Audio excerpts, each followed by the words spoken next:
l'actualité commentée ce soir par mes invités. Manas Chirali, bonsoir. Bonsoir. Merci d'être là, politologue, sociologue, spécialiste de la jeunesse iranienne. Bonsoir Jean-Christophe Gallien, Bonsoir, communicant et chroniqueur politique. Et bonsoir Louis de Ragnel. Bonsoir Pierre. Chef du service politique d'Europe 1. Pete Hegseth, le secrétaire à la défense américain, a tenu une conférence de presse tout à l'heure au Pentagone. Il a assuré que les États-Unis maîtrisaient le destin de l'Iran. On écoute le secrétaire américain aux États-Unis. Et le président l'a dit, ce n'est que le début, ce n'est que le commencement. Nous accélérons aujourd'hui, nous ne décélérons pas.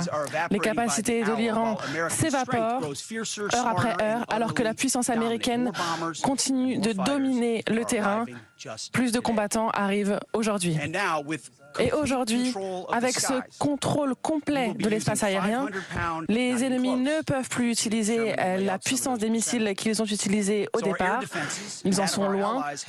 Les défenses aériennes de nos alliés sont tranquilles. Nous pouvons continuer ce combat aussi facilement pendant aussi longtemps que nous le souhaitons. Et comme je l'ai dit hier, c'est nous qui décidons de l'issue. C'est nous qui décidons de l'issue, alors que la communauté internationale participe, en tout cas maintenant depuis hier, avec l'envoi du Charles de Gaulle. On va en parler dans un instant. Manas Chirali, d'abord, le président américain Donald Trump hier a dit « tout a été anéanti en Iran ». Aujourd'hui, Pete Hegseth dit « ça n'est que le début ». Comment est-ce que vous appréciez les choses alors qu'on est au 5e jour de guerre et les combats continuent, à la fois les gardiens de la révolution iraniens qui, à l'intérieur du pays, essayent de neutraliser le plus de monde possible, et puis le Hezbollah qui est l'allié numéro 1 de l'Iran et qui voue une guerre vraiment très très dure en ce moment dans cette zone tampon qu'il y a au nord d'Israël et au sud Liban. Ils ont détruit sur 2 plans l'arsenal iranien. Dans la première partie, ils ont visé tout ce qui était lié nucléaire, ainsi que leur industrie de missiles. Et les Israéliens, ils ont partagé le travail avec les Américains. Les Israéliens, ils ont visé les centres de répression. Donc, ils ont un peu neutralisé le pouvoir coercitif de la République islamique, ce qui est une excellente nouvelle pour la population, parce que c'était les centres qui visaient les civils pacifiques à main nue, et ils les descendaient, ils tiraient dessus. Donc, à chaque fois, quand ces endroits, ces centres de répression sont visés, on entend l'applaudissement de la population. Et on voit les vidéos que nous recevons systématiquement de l'Iran.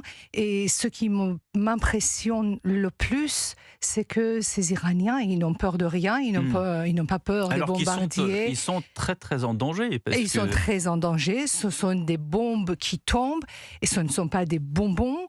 Alors ils sont sur les toits en train de crier à bas la République islamique, à bas Khamenei. Et là maintenant, depuis 2 jours, il crie à bas son fils, son nom, Mojtaba. Et je suis très impressionnée. La plupart des éditorialistes persanophones n'arrêtent pas de demander aux Iraniens de ne pas aller sur les toits, de ne pas filmer les bombardiers, parce que c'est dangereux. Mais je suis très impressionnée qu'ils n'ont peur de rien. Mais les Iraniens, d'ailleurs, la jeunesse iranienne qui disait « nous préférons mourir sous les bombes américaines que sous le régime des mollahs ».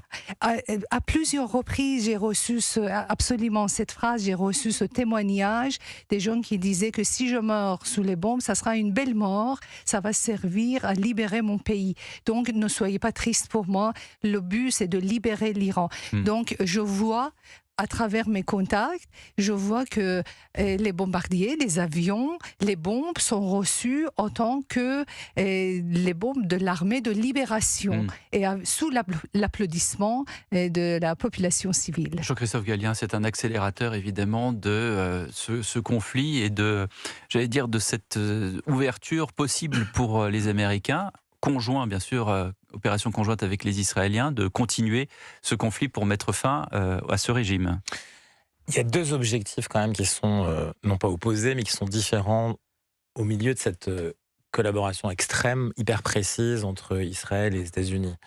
Le premier qui est très clair, c'est l'objectif israélien, qui est celui du changement de régime. Et au-delà du changement de régime, qui est la même plus, c'est la fin, la mise à la fin de pratiquement du régime et tout ce qui peut exister à l'extérieur du régime qui correspond au régime des mollahs. Donc ça, c'est une détermination forte. Aux États-Unis, on a d'abord centre de décision, puis infrastructure, l'idée qu'on veut on veut neutraliser ce système.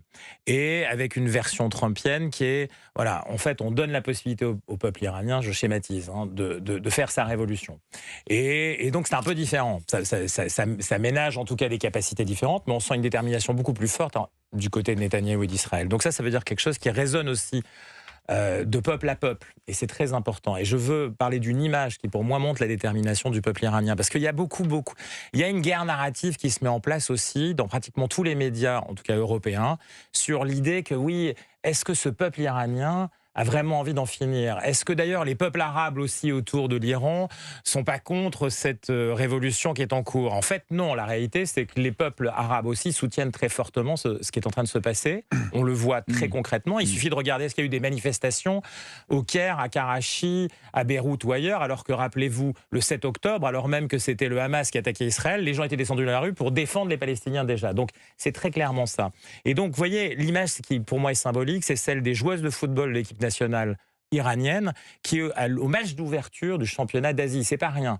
C'est une des confédérations importantes de la FIFA et je pense que M. Infantino a dû faire la tête parce que c'est pas son sujet d'habitude de faire ça. Elles ont refusé de chanter l'hymne iranien. Et quand on sait ce que ça représente... L'hymne des gardiens de la Révolution. Oui, exactement, mais qui est quand même l'hymne national, si vous voulez. En gros, ça veut dire, oui, vous dites non, je ne veux pas. L'hymne de la République islamique. Exactement. Donc ça ne veut pas dire qu'elle ne joue pas pour l'Iran, parce qu'elle joue pour l'Iran, mais elle refuse d'honorer à la fois le drapeau et ce chant.